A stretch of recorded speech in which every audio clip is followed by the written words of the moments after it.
Hi, it's Kelly from KMC Wonderlust, and I'm here to share with you 5 useful tips for the everyday budget traveler.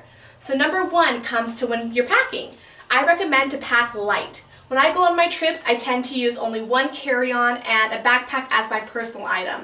So the good thing about this is that it'll get in and out of the airport quicker. You will not have to wait for baggage. If you're going to multiple places, you will not have to worry about carrying around a giant heavy suitcase. And third, you can avoid those heavy baggage fees which sometimes apply. The main con to this though is that you'll have less room because you have one bag.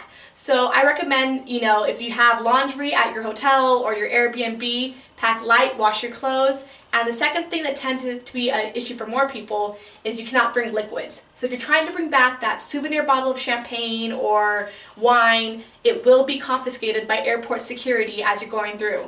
So you'll either have to, deal with it and buy one at the airport knowing you're going to be overcharged, or just not do with it at all. But for me, it's heavily worth it. My honeymoon, we overpacked. It was annoying having to carry around several bags. So since that trip, I only use one carry-on and it's never been an issue.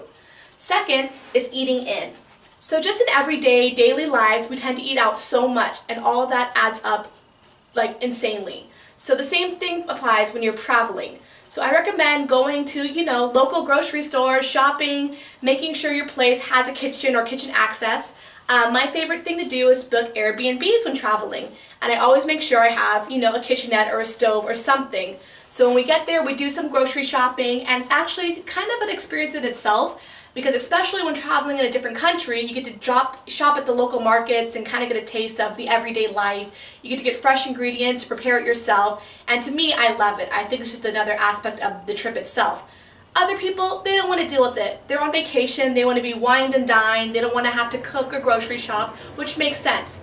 But if you're trying to save money, I highly recommend going and doing the grocery shopping yourself, because you might even find some hidden gems.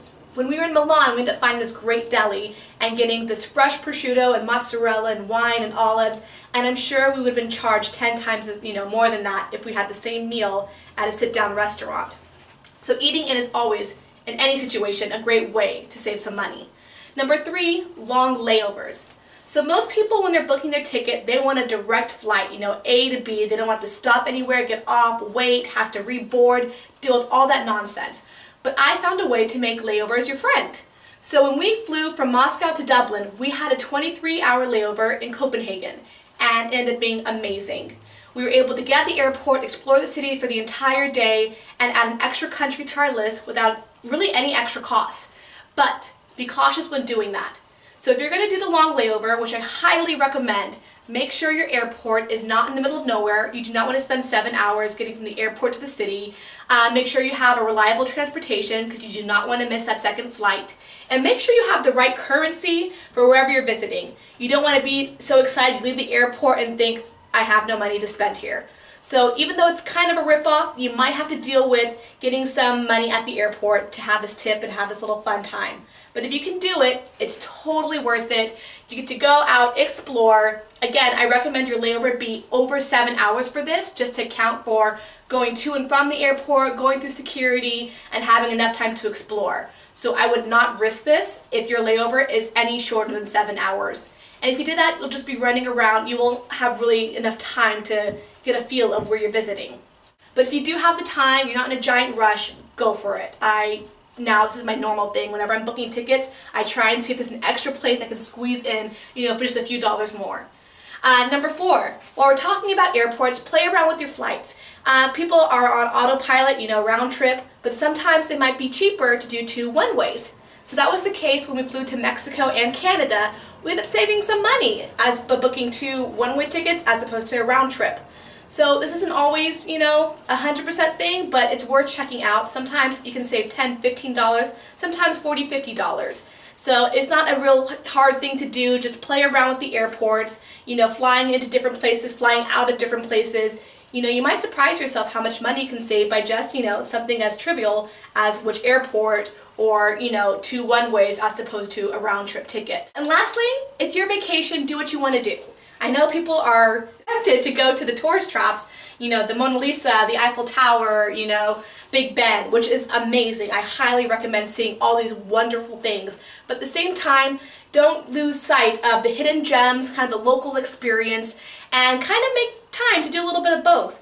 And the main way to do that is to talk and ask people, hey, if I want to get this great experience, where should I go? When we were in Canada, there were people on the bus saying, hey, check out this restaurant, you need to go here, do this, do that.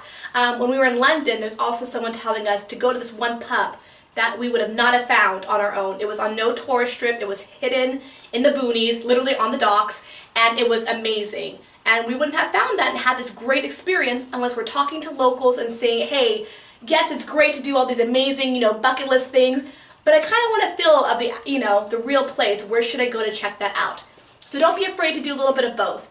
And if you want to do one or the other, do what you want to do. It is your vacation, it's your money, it's your time. So whatever makes you happy, whatever floats your boat, go for it. Don't let people guilt you about tourist traps and, oh, it's overrated, don't waste your time. And don't let people say, oh, don't go that hole in the wall, you're going to get sick, you're going to get kidnapped, whatever. When I travel, I like to balance it and have kind of the best of both worlds. So those are my 5 tips for the everyday budget traveler. Pack light, get that carry-on. 2, eating in, you'll save so much money, and you'll thank me because sometimes you'll find some amazing ingredients. Paris, they had the best bakeries of my life. Number 3, long layovers, which is my personal favorite because you're able to get a whole other experience for really next to nothing. 4, play around those airports. This one is always, not quite 100%, but it's worth it. And 5, do what you want to do. It's your vacation. See what you want to see, and don't let anyone give you any crap about it. So, this has been Kelly Chimako for KMC Wanderlust. Until next time.